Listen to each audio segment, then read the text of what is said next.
What if Jesus was not the only central figure in the earliest days of Christianity? What if someone else, hidden in the background, held a key role that was later diminished or even erased from the story?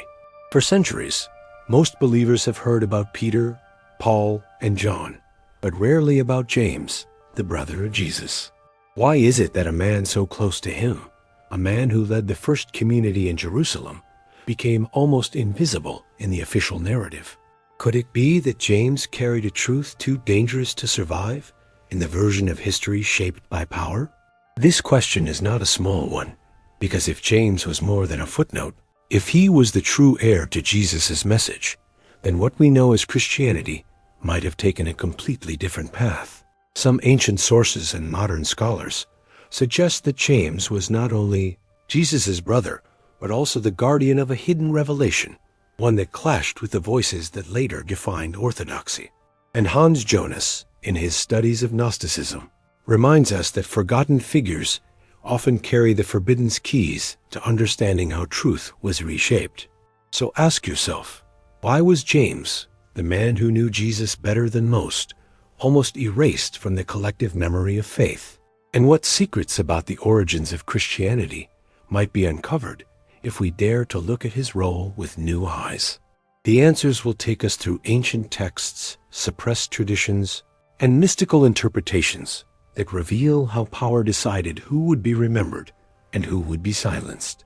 If you want to walk this path of discovery, peeling back the layers of history to uncover what was buried, then subscribe now and stay with us. This way, you will always be part of the search for hidden revelations that challenge what we thought we knew. The central problem begins with this paradox. James, called the brother of the Lord, was one of the most important leaders of the first Christian community. Yet his presence is almost invisible in most churches today. In the Acts of the Apostles and in Paul's letters, we catch small glimpses of his authority. He presided over the Jerusalem Council, he guided the early followers, and he was respected even by those outside the movement. And yet, when Christianity spread to the Gentile world, James's voice faded into silence, while Paul's theology took center stage. Why did this happen? Why did the leader of the first community, the one most connected by blood to Jesus, disappear behind the shadows of other apostles? Some scholars believe it was intentional. The church that grew in Rome needed unity, not a competing authority rooted in family ties or in a stricter vision of the law. James represented a continuity with Jewish tradition, a faith deeply tied to the roots of Israel. Paul represented expansion into the Gentile world. Between the two visions, one had to prevail. History shows us which one did. Jonas explained that in Gnostic thought, history itself is often shaped by forces that wish to hide deeper truths. The archons, those rulers of the material order, thrive on distortion. In the case of James, it is as if the archons of history buried him beneath the narrative of Peter's authority and Paul's mission. His memory was not erased completely, but dimmed, so that believers would never ask too many questions about his role. And yet, scattered writings and fragments still point to him as the silent cornerstone of the original movement. Doesn't this make you wonder why the brother of Jesus, a man who should have been at the center of the story, is almost forgotten? What did he stand for that made his presence so uncomfortable for later generations? And what would Christianity look like today if James's voice had remained as powerful as it was in the beginning? When we search beyond the official Bible, we find fragments of texts that shine light on James's hidden importance. In the Gospel of Thomas, a collection of sayings attributed to Jesus, there is a remarkable passage where the disciples ask Jesus who will lead after him. His answer is simple and shocking.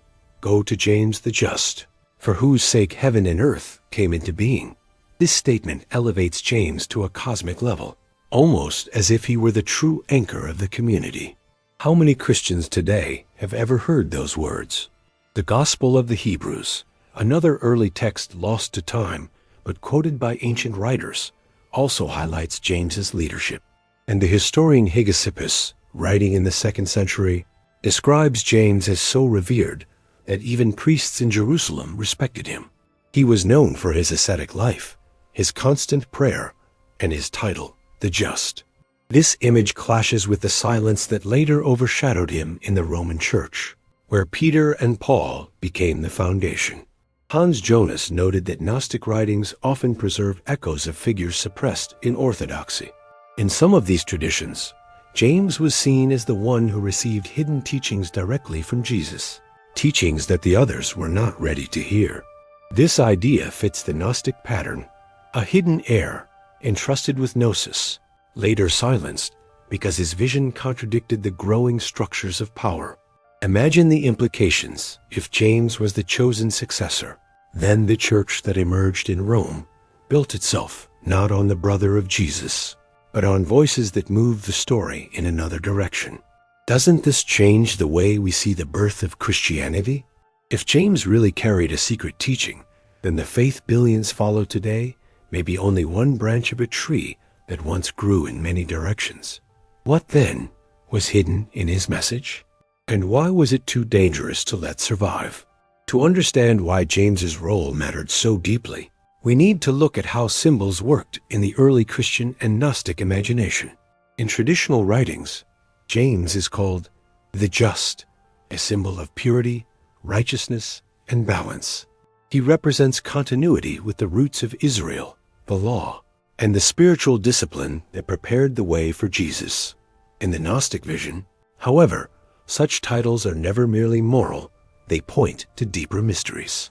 A figure called the Just is the one who restores harmony between the divine and the human, the hidden bridge between the spark of light and the prison of matter.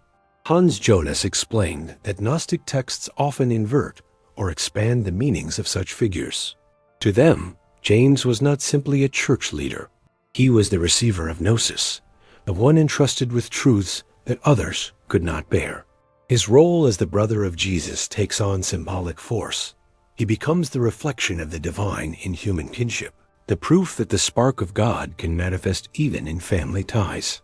Where the church focused on Peter as the rock of external authority, the Gnostics saw in James the sign of inner authority, the just one who embodies gnosis by his very life.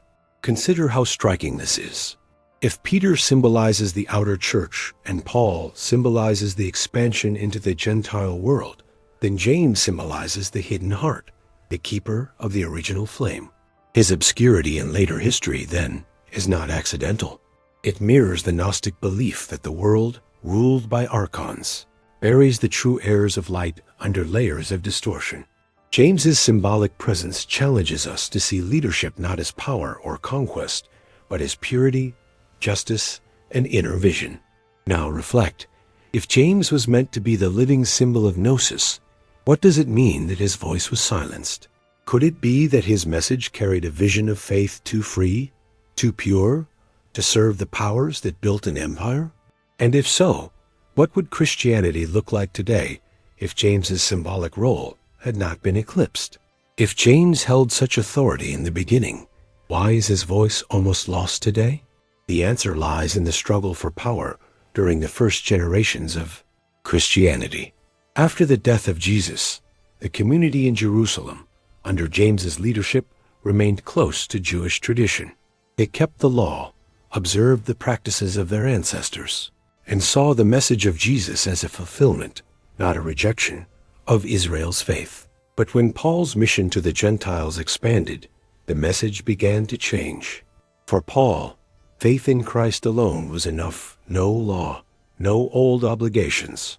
Two visions of Christianity emerged, one rooted in James, another in Paul. History shows us which path prevailed.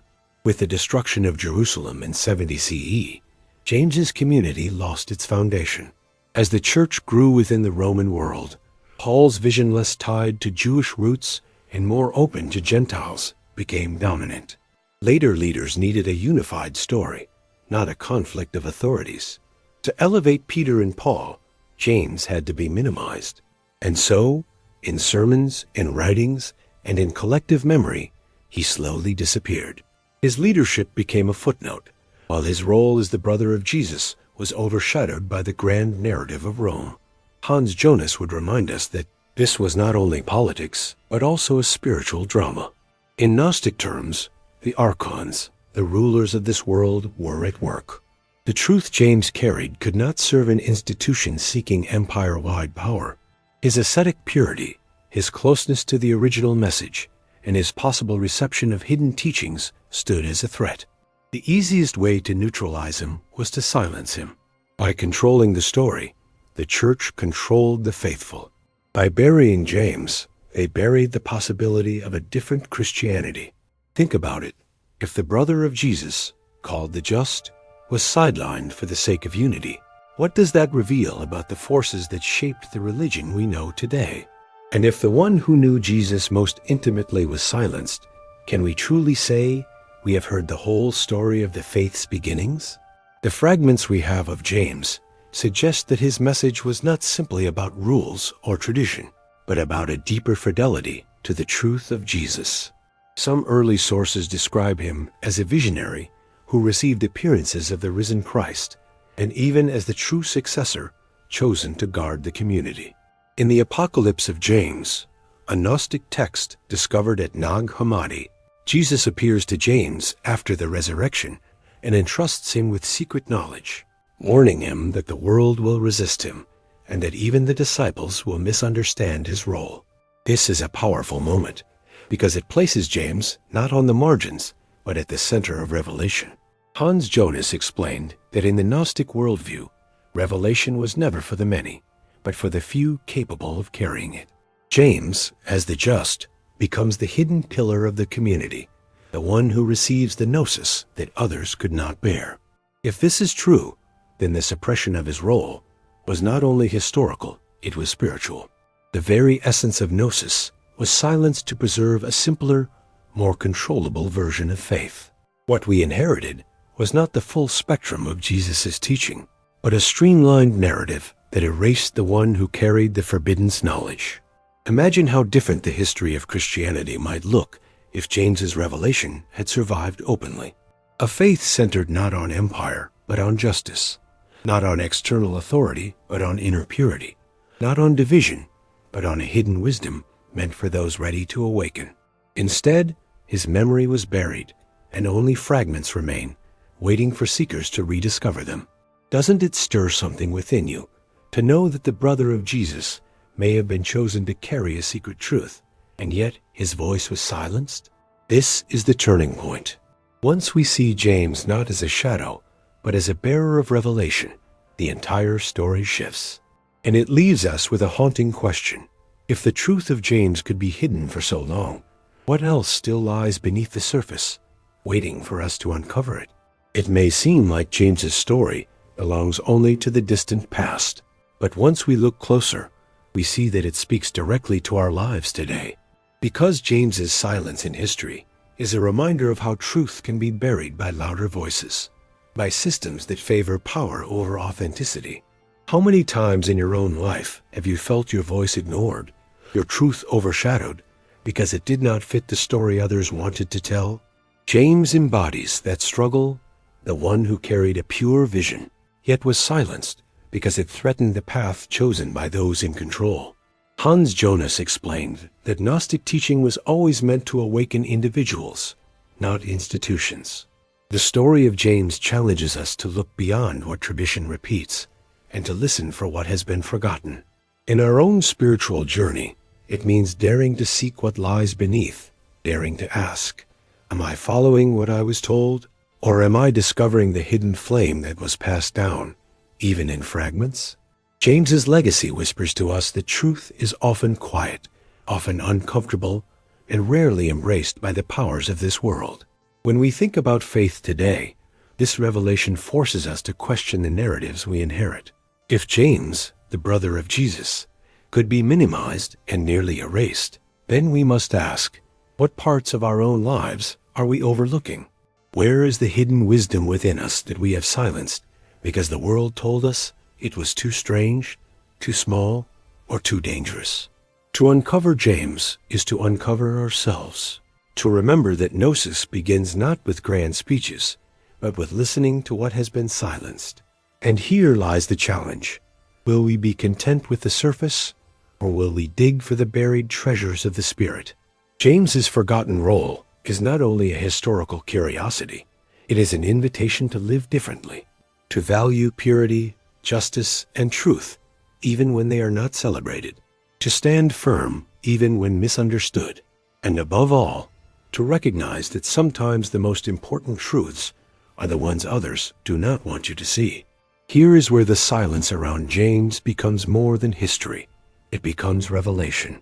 The very fact that the brother of Jesus, leader of the first community, and bearer of hidden visions was almost erased from the Christian story is itself a sign of how truth is treated in this world. What greater proof could we have that the forces the Gnostics called archons are real rulers who thrive on distortion, keeping humanity blind to the deeper mysteries? If the memory of James could be buried for centuries, then what else has been hidden from us? Hans Jonas explained that Gnostic writings often used paradox to unveil hidden realities. The figure least remembered is often the most important. The voice least heard is the one carrying the highest truth. James fits this pattern perfectly. To the world, he was overshadowed. To the Gnostics, he was the just, the one entrusted with gnosis, the hidden heir to the divine message. In this paradox, we discover the forbidden secret. The foundation of faith was not only in Peter or Paul, but in James, the silent pillar, whose teachings were too unsettling to survive in plain sight. Think of the weight of this discovery. It is not just about giving James more recognition. It is about realizing that truth itself is fragile, always at risk of being shaped by those who control the story. To remember James is to confront the uncomfortable reality that much of what we inherited is only a fragment of what once was. And this realization does not weaken faith, it deepens it, because it calls us to seek what is hidden, to awaken to what lies beneath the surface. So I ask you, what does this make you feel? Does it disturb you to know that the brother of Jesus may have been hidden from you all along? Or does it ignite something inside you, a desire to reclaim the forgotten, to open your eyes to truths that institutions tried to silence? This is the climax of the mystery. James, the hidden brother, stands as a symbol of every truth the world tried to bury. And now that you know, what will you do with this forbidden secret? When we bring James out of the shadows, the meaning is not just historical, it is deeply personal. His story shows us that the path of truth is often not the one praised by the world, but the one hidden, misunderstood, and resisted. James lived as the just, a man of prayer, simplicity, and inner strength. And yet his leadership was overshadowed because it did not serve the growing powers of empire. Isn't that the same in our lives today? How often do we feel that the purest parts of us are overlooked, while louder and more convenient stories take the stage? Hans Jonas would remind us that the Gnostic way is not about clinging to appearances, but about awakening to what lies beneath them. For those who listen carefully, James becomes a mirror. He reminds us that faith is not about following the most visible authority, but about seeking the hidden flame within. His forgotten role warns us that truth can be buried by history, but it also assures us that truth never dies. It waits for seekers to uncover it. Just as the Gospel of Judas revealed another side of a condemned disciple, the scattered texts about James reveal another face of Christianity, one rooted in justice and secret knowledge. For our faith today, this revelation is both a challenge and a comfort. It challenges us to question the stories we have accepted without thought. It pushes us to ask, am I living by truth or by what is convenient? But it also comforts us because it shows that even when silenced, truth survives. James's legacy, though almost erased, still speaks through fragments, still calls us to live justly and to seek the hidden wisdom that empowers the soul. So, when you think of James now, will you see him only as a faint name in the New Testament? Or will you see him as the forgotten brother who carried a revelation too dangerous for the world to keep? His silence is not the end of the story. It is the invitation for us today to listen where the world has been quiet and to awaken where the powers tried to keep us blind. We began with a simple but unsettling question. Why is James, the brother of Jesus, almost invisible in the story of Christianity? Across our journey, we discovered that this silence was not an accident, but a choice, shaped by power and preserved by tradition. James, the just, was the leader of the first community, a man revered even by those outside the faith, yet his memory was buried beneath the rising voices of Peter and Paul. Ancient texts, fragments of Gnostic writings, and the reflections of Hans Jonas reveal that James may have carried secret knowledge entrusted to him alone, a revelation that challenged the foundations of the faith as it was reshaped by empire. This is not only about history, it is about awakening. James's hidden role reminds us that truth can be silenced, but never destroyed. It shows us that sometimes the most important figures are the ones forgotten, and that faith is not about accepting the loudest version of the story, but about daring to search for what lies beneath. To remember James is to remember every truth that power tried to erase, and to keep alive the flame of gnosis, the knowledge that liberates. Now I ask you, what do you think? Do you believe James was the forgotten heir to Jesus' message? Or do you see his silence as part of a larger mystery still unfolding? Share your thoughts in the comments, because by doing so, you help keep alive the memory of these hidden truths. Your voice is part of a community of seekers, people who refuse to let history remain only what the powerful allowed us to hear. If this journey stirred something in you, then like this video and subscribe to the channel. By joining, you are not only following another page, you are becoming part of a movement to uncover, preserve, and share the revelations that were buried for centuries. Together, we keep the flame alive. And let me leave you with one final question. If the brother of Jesus could be almost erased from history, what other secrets still wait in silence, waiting for seekers like you to bring them to light? The search for truth does not end here, begins now with you.